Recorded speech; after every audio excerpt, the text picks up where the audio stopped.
Hello everybody. This is the next video I want to make about mothballing saws. So, these are the saws I just mothballed on cardboard still, because there's still a little bit of residual oil in certain components that will leak out over the next couple of days. So, term mothballing, it's a term I picked up over the years. In military uses that term, but it's basically storage. These are saws. That saw needs crank seals, which I'm waiting for.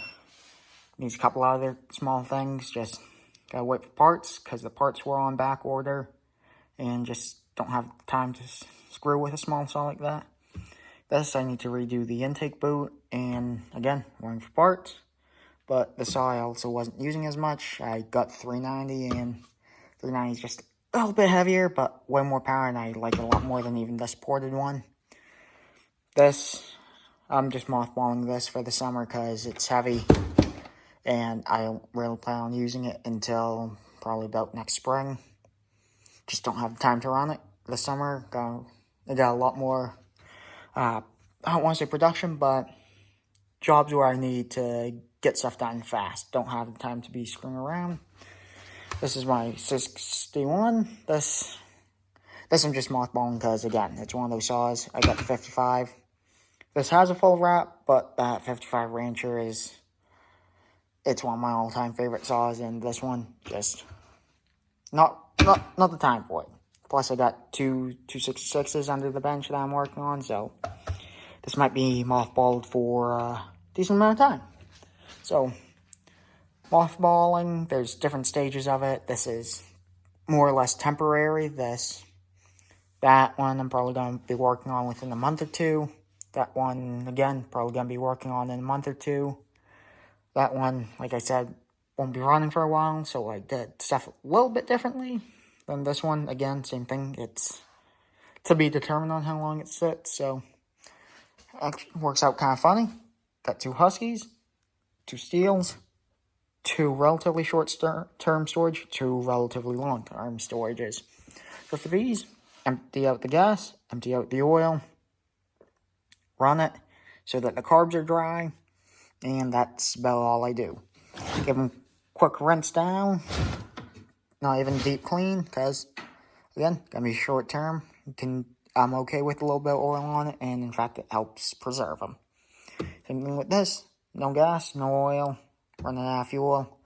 This one had the nasty pipe on it, threw a muffler on it, just so that crap is less likely to get into the piston cylinder and stay in the muffler. I treat these a little differently because I want them to be actually truly bone dry on the inside when I set them up for storage, because if they're not, that's cardboard. That's all oil that's leaked out of 311 and 250. So, yeah, you can see oils and stuff are still leaking out of those two. These two are just, well, they're pretty much completely bone dry. This one has a pod filter, as I mentioned in the previous video. Wash it, dry it, and just leave it. Don't re-oil it. Empty out the gas, empty out the oil. Take a little bit of the gas I empty out, put in the oil tank, swish it around, empty that. Do that a couple of times until it runs clear, or whatever color the gas oil mixer uses. And then I leave both of the caps open and leave it out in the sun for a couple hours to completely dry out, so there's not a speck of anything left in it, and they're completely bone dry.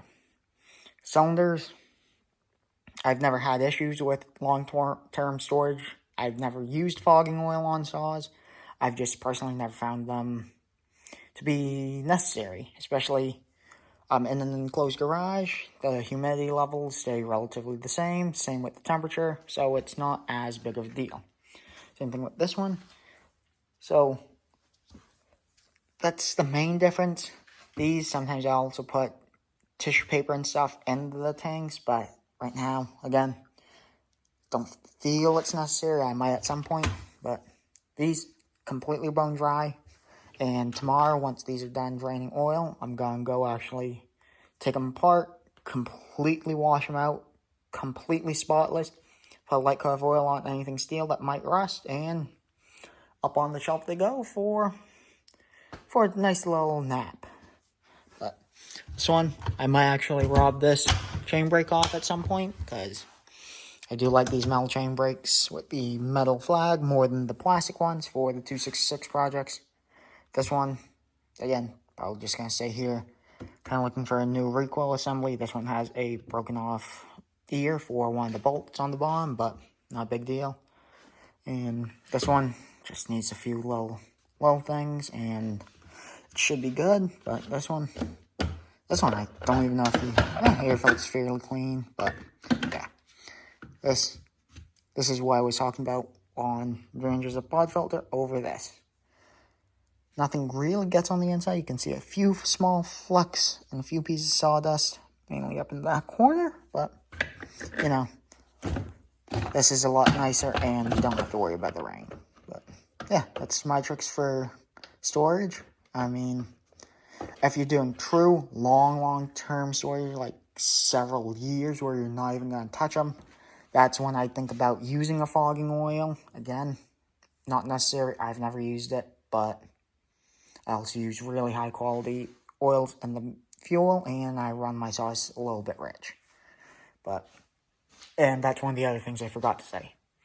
This I ran extremely rich before I put them up. That way there is a good heavy coat of oil on everything on the internals, and the externals, again, right now there's still oil from the bar and chain on it. And that brings me to the next thing.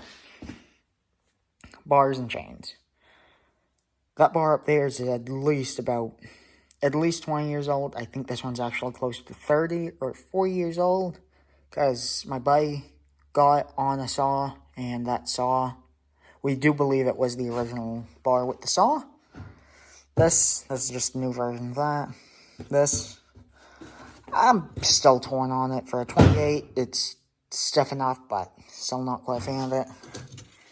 This is something for a upcoming little play project with 390. This just generic 16, generic 18, and generic 20. This and this are both small mount Huskies for like the 55s, 346s, that sort of stuff. It's the medium mount for like 359s, I believe. Then that's a D009 mount, sorta. It's one of the weird old partner mounts. Steel large mount, steel large mount, steel large mount. 4-4, 4-4, 3/8, 3/8, 3/8, 3/8, and rolling nose can be whatever you want. And you might notice, these bars, you don't use them. They're dirty. Why wouldn't you clean them off before you store them? Like, don't you want your stuff to look nice? Well, do I want it to look nice? Yes. But these bars, the reason they're dirty is they're still covered in oil. Grease and oil, especially on the tail ends, but throughout the entire thing, you can see that nice sheen of oil. This one isn't quite as important because it's pretty much new and still has all its paint. But this one, all the bare metal, and over the entire bar, there's a nice coat of oil. That's so that these bars don't rust. The exterior, rust isn't great, but the real issues become when you get rust inside the bar rails. I don't know if you can see, but these bar rails, this bar hasn't even really been ran in like 6 months, and it's sat just like this. Some of the oil's dried off, but again, you can see the machining marks on the inside of the bar rail channel. There's not a speck of rust, and that's why I don't clean these off with light brake clean. Again, something like this, one of these cool old bars, it's really tempting to get all nice and clean, get perfect. But again, that's when you start running into issues with rust, especially on it's without paint, the bar rails themselves, and the internals, because they are basically machined smooth and polished, which can invite rust. But yeah, so bars and chains, I leave oily and greasy, again, prevent rust. Long-term storage, all the steel, I put a nice coat of oil. I like Ballistol. It's good rust protectant. There's a few others that you can use. WD-40, I have heard people spraying their saws with WD-40 before they store them. Not the best, not the worst. It's better than nothing. The other thing I like, there's a few new silicone sprays. Again, like I mentioned in this video, go to one of your power sport places. ATVs, side-by-sides, dirt bikes, those guys. There's AMSOIL makes it. It's called Mudslingers. It's a silicone spray. You spray it over it. You let it sit. You rub it down with a rag real quick.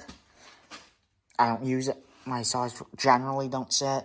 This summer is a bit of an exception because I got a new one I want to play with and a couple more projects and do customer projects. I don't have as much time to play with my own stuff, but that stuff, you spray it on, right, rub it in, wipe it off real quick, and it protects everything. Again, it's silicone. Oxygen can't get to the steel of like fasteners or the car parts to oxidize, so it saves it. But yeah, again, mothballing is just a term I use. So it's just long-term storage, basically. Long-term, or real long-term, kind of short long-term storage, and then bars and chains, I just, like, it's nice to be able to just grab whatever bar you want and throw it on whatever saw I want. So that's part of the reason I keep it like this, because get everything from 16, 36. I'm looking for this exact bar, the Oregon Power Match Plus, in either 3/8 or 4/4. Preferably steel large mount. That can be a Husky mount, because, again, I got Huskies too, but steel large mount is pretty much universal. But Oregon Power Match Plus, and about this good condition, maybe a little better, maybe a little worse. I prefer this condition or better. Doesn't even need a chain, but if any of you guys have one or can find me one, I would really appreciate it, because I am kind of looking for a 42-inch version of this. I like these Oregon Power Match Plus bars and vintage bars in general. But thank you guys for watching, and hope you guys have a great day. Thank you.